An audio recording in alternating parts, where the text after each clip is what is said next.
Welcome to Joy in Our Town. I'm your host, Dave Weidis. Have you ever noticed that people are really rude out there?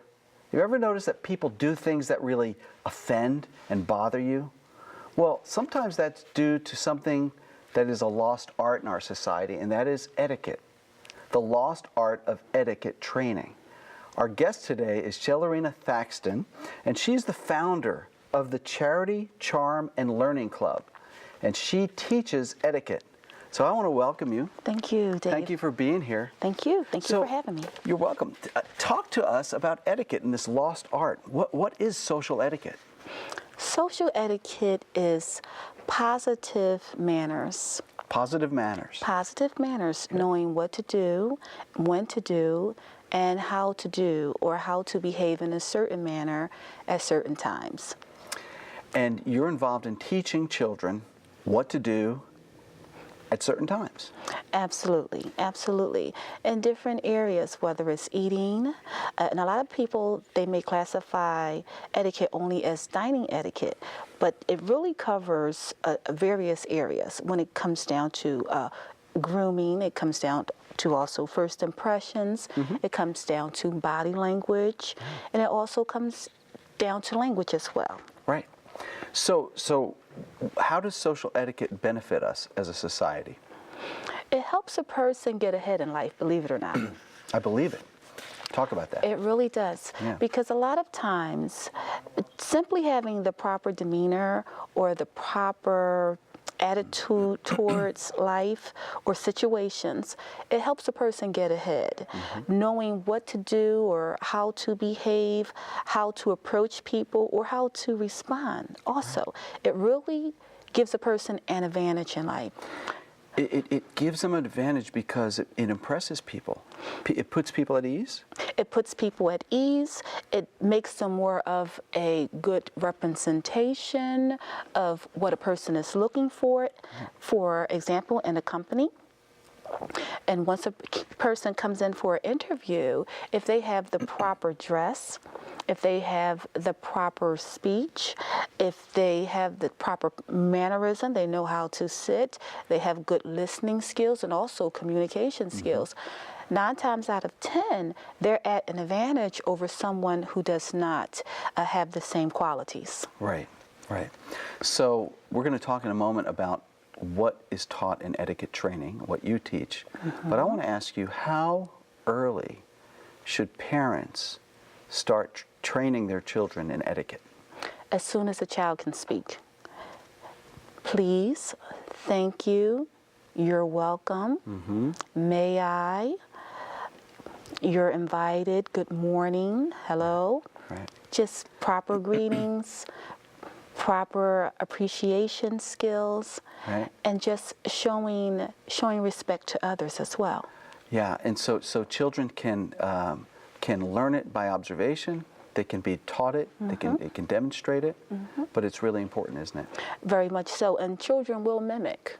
Yes. They really do mimic, they observe, and as we speak, they learn new language skills as well.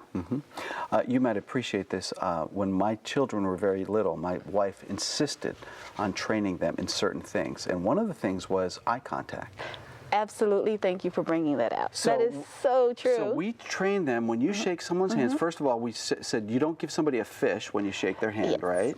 Grip it firmly. Yes.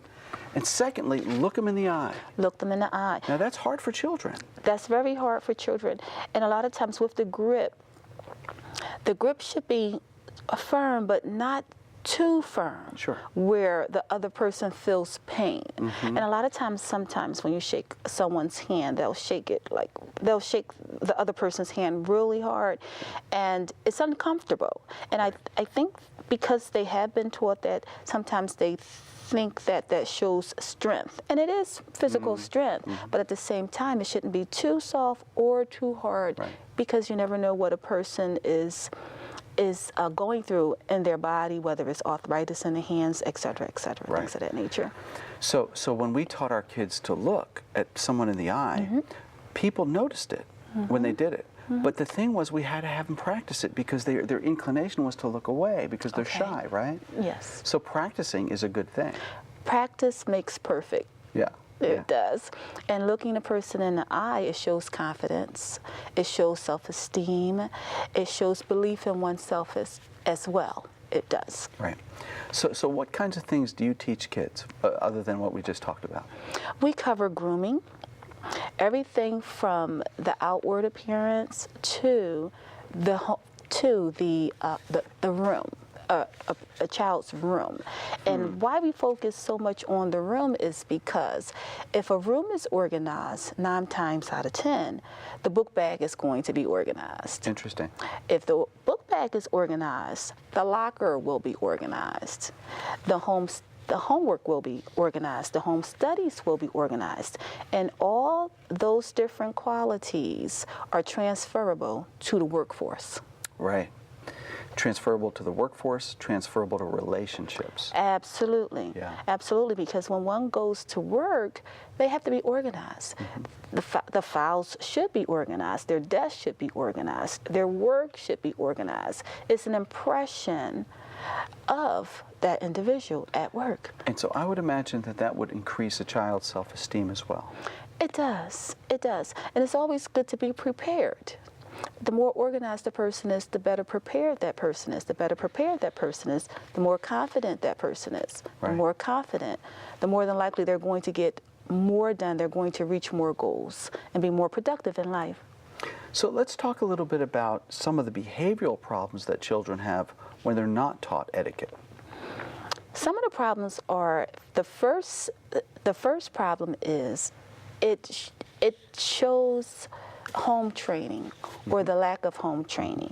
And a child is a representation of their parent.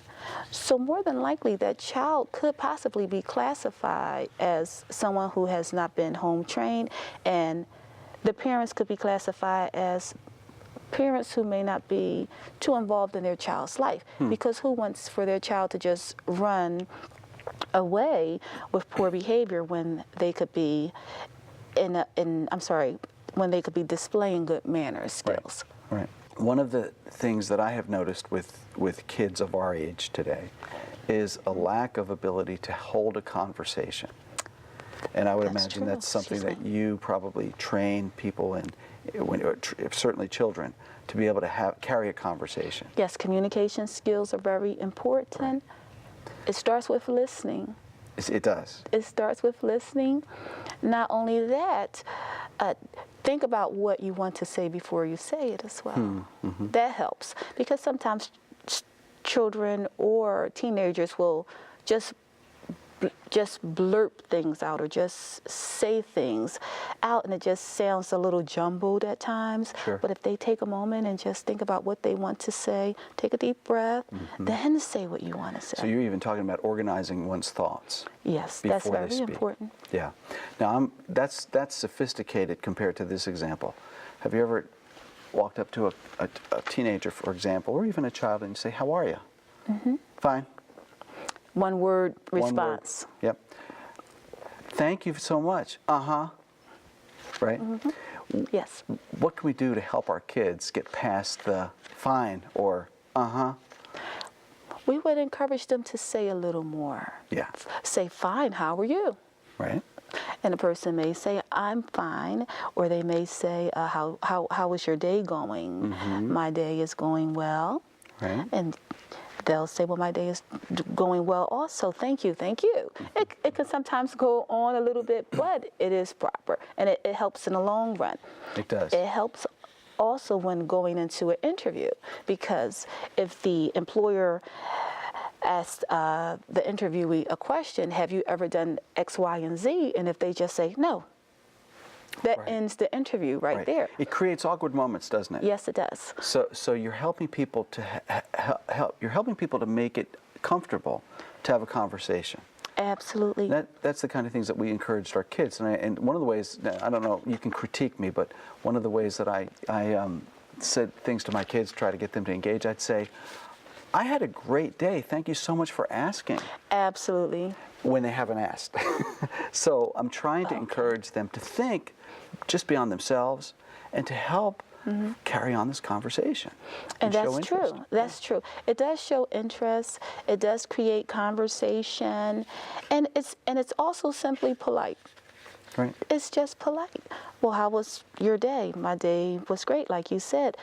Well, it would be nice if you asked about my day also. That's right. So it does help, and it does create rapport, it does create communication, whether in family or outside of family. And also, a couple years ago, about 2 years ago, I was reading information about bosses and how they can make their employees feel more comfortable or more valued simply by asking those type of questions and responding. Right. Really showing a genuine interest. That's exactly what it was, a genuine interest. Yeah. So not everybody is blessed with a great role model in a parent. Some of us don't have parents at home, right? So how can etiquette training help those who don't have good role models at home? Hopefully they will have a role model in the community, whether it's at school, their teacher, the principal, at church, the Sunday school teacher or pastor, or the local librarian. Someone in that community will be able to play the role as a role model in that child's life. But I'm also thinking about the parent, some of our viewers, who may say, how do I get in touch with somebody who can teach my children? Because a librarian or the principal may not take it upon him or herself to teach the child explicitly. Yes. Right? We're blessed when it happens. And when a teacher says, no, listen, when you say hello to me, this is how you do it, and you shake my hand. Okay. But so where can people get information about getting etiquette training? They're more than welcome to come to the Charity Charm and Learning Club. Okay.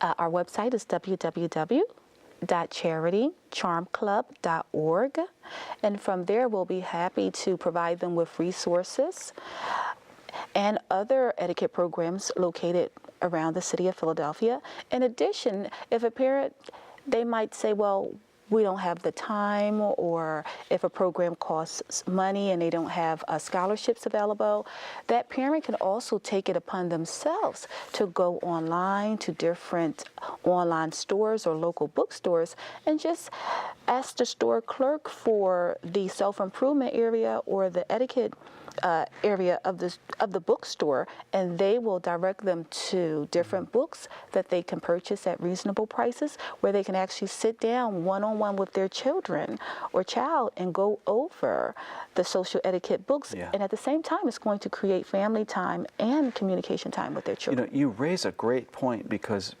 many of us as parents really don't feel like we're schooled in etiquette, right? We haven't been trained ourselves. And so sometimes it's really difficult. It makes us insecure to, well, what am I going to teach my children if I don't know? But your point is you can find out yourself. You can go on the web. I'm sure if you Google etiquette, even that.